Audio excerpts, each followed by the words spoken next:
वो बच्चा जो मोबाइल देखकर गाना गा रहा है, अभी 4 साल का बच्चा है, मोबाइल देख करके जैसे जैसे मोबाइल में कमर हिला रहा है, बच्चा भी कमर हिला रहा है। तो माँ बोली अपने शोहर को कि देखा जा मुन्ना कितना चालाक चुके। बोला हाँ फॉरवर्ड है, ते एकदम फॉरवर्ड होगा, ये जो देखता है नकल कर लेता है।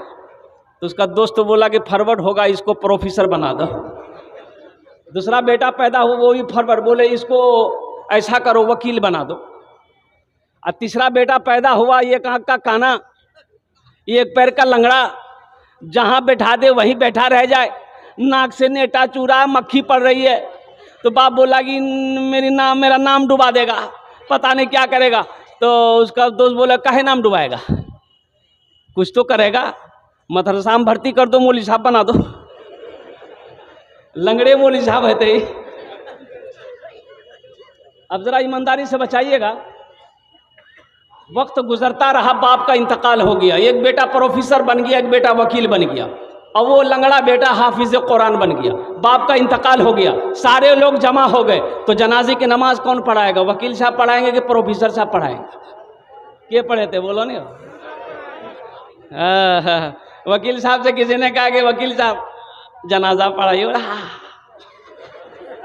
नो नो नो नो, बोले काहे नो? 5,000 रुपया 10,000 रुपया महीना देकर बाप इंग्लिश मीडियम स्कूल में पढ़ाया है, अब बाप मरा है, जनाजा नहीं पढ़ाएगा? बोले नहीं ये मेरा काम नहीं है। तो चलिए वकील साहब आप बढ़िए, बहुत अंग्रेजी झाड़ते हैं आप। बोले नहीं हमरो काम नहीं जगह। बोले फिर कौन पढ़ाएगा? बोले मेरा एक भाई हाफिज कुरान है ना, लंगड़ा है, वो पढ़ाएगा। हजारों के मजमे को चीरता हुआ वही नाकारा बेटा, वही बेकार बेटा जिसको बेकार समझा गया था, मदरसे में डाल दिया गया था, वही बच्चा हजारों के मजमे को चीरता हुआ आगे बढ़ता है, बाप के जनाजे की नमाज पढ़ाता है। अब बताओ बेटा कौन काम आया? अरे कौन बेटा काम आया बोलो?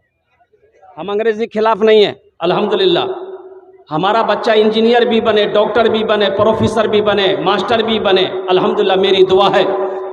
हमारी कौम को मास्टर की भी ज़रूरत है, प्रोफेसर की भी ज़रूरत है, वकील की भी ज़रूरत है, इंजीनियर की भी ज़रूरत है, डॉक्टर की भी ज़रूरत है, साइंसदान की भी ज़रूरत है। लेकिन साथ ही साथ दुनियावी पढ़ाई के चलते कुरान को ना पढ़ना, दीन की पढ़ाई को नज़रअंदाज कर देना, ये सबसे बड़ी बेवकूफ़ी और जाहिलियत है। जिसने अपने बच्चे को दुनियावी तालीम दे दिया, एमए से ओमए करा दिया, सारी दुनिया की डिग्रियां दिलवा दी, अगर वो अपने बच्चे को कुरान नहीं पढ़ाया तो कुछ नहीं पढ़ाया। अगर उसने अपने बच्चे को कुरान नहीं पढ़ाया तो कुछ नहीं पढ़ाया, अगर उसने अपने बच्चे को कुरान नहीं पढ़ाया तो कुछ नहीं पढ़ाया। अफसोस का मकाम है मेरे नौजवानों। जलसा तो पूरी रात सुनेंगे, तमाम उलमा की बातों को सुनेंगे, मुकर्रिर तकरीर करेंगे कि जहेज लेना हराम है, नहीं लोगे तो लोग बोलेगा नहीं लेंगे, हाथ उठाओ, हाथ उठा देगा। अब कल ले जाकर रेडिया में फटफटिया चलाएगा, कसवाएगा जाकर के शुरू में। मतलब बात सही है गलत है बोलिए? आखिर अमल क्यों नहीं है? ये जहेज क्या है? सूद खाना क्या है? अरे बोलिए बोलिए बोलिए। सूद खाना, सुअर का गोश्त खाना, जिना करना, अरे बोलो ना भाई, शराब पीना और जहेज लेना हराम है।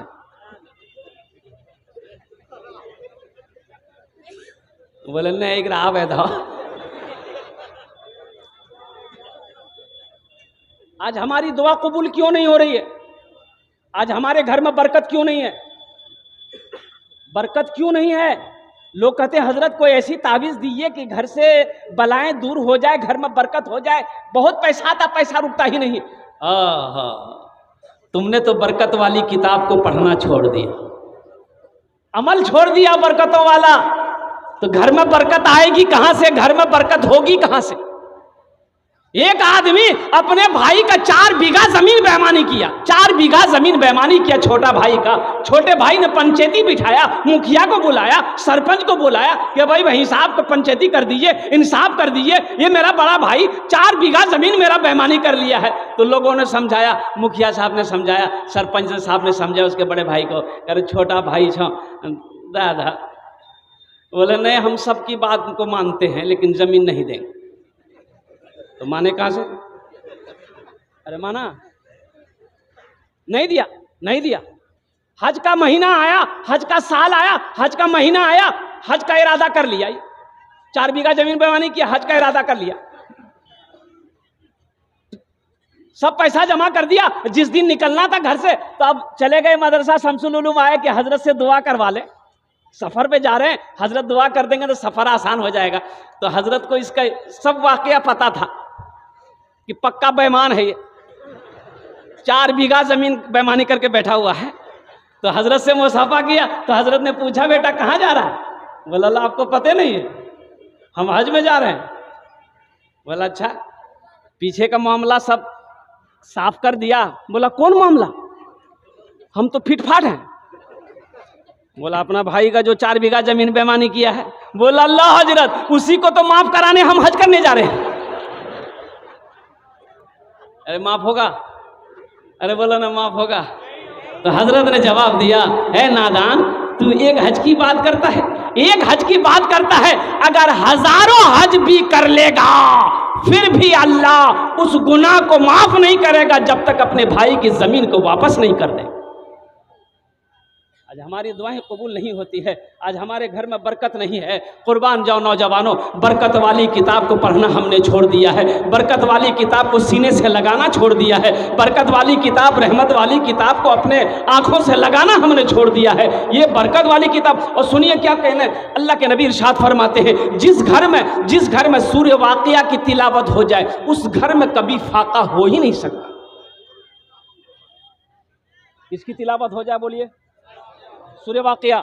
सूर्य रहमान के बाद सूर्य वाक़िया है। और कुर्बान जाइए, अल्लाह के नबी का फरमान है कि जिस घर में सूर्य वाक़िया की तिलावत हो जाए उस घर में कभी फाका आ नहीं सकता। हमने तो कुरान पढ़ना छोड़ दिया, हमने तो कुरान की तिलावत को छोड़ दिया है। तो हमारे घर के अंदर में फाका नहीं आएगा तो क्या नहीं आएगा, हमारे घर में बेबरकती नहीं आएगी तो क्या आएगी, हमारे घरों के अंदर में मुफलिसी पैदा नहीं होगी तो क्या होगी।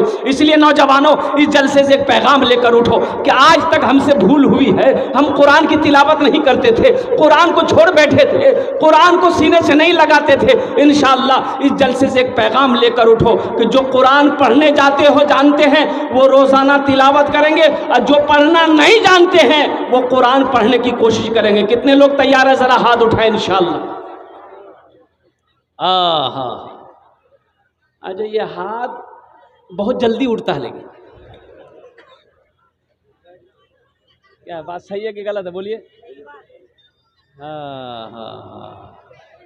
अल्लाह करे, ए अल्लाह मेरा काम था इस पैगाम को लोगों तक पहुंचाना, इनके दिलों को बदलना तेरा काम है। आमीन बोले तो अल्हम्दुलिल्लाह।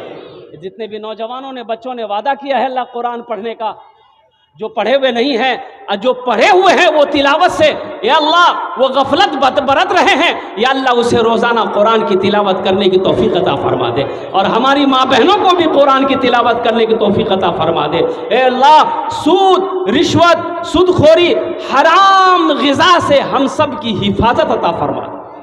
हराम में पलने वाला खून, अल्लाह के नबी इरशाद फरमाते हैं, हराम में पलने वाला खून जन्नत में दाखिल नहीं हो सकता है, हराम में पलने वाला खून जन्नत की खुशबू तक नहीं सूंघ सकता है। इसलिए ये ग्रुप, ये हमारी माँ बहनें जो ग्रुप आप चला रहे हैं, जो बंधन बैंक आप चला रहे हैं, जो आप लोगों से, लड़की वालों से मांग कर जहेज ले रहे हैं, ये हराम है। हराम पैसा घर के अंदर में आएगा, घर के अंदर में बेबरकती पैदा हो जाएगी, अल्लाह की पकड़ आ जाएगी। इसलिए नौजवानों, ये सारे चीज़ों से तौबा करो कि इंशाअल्लाह हम मांग कर जहेज नहीं लेंगे।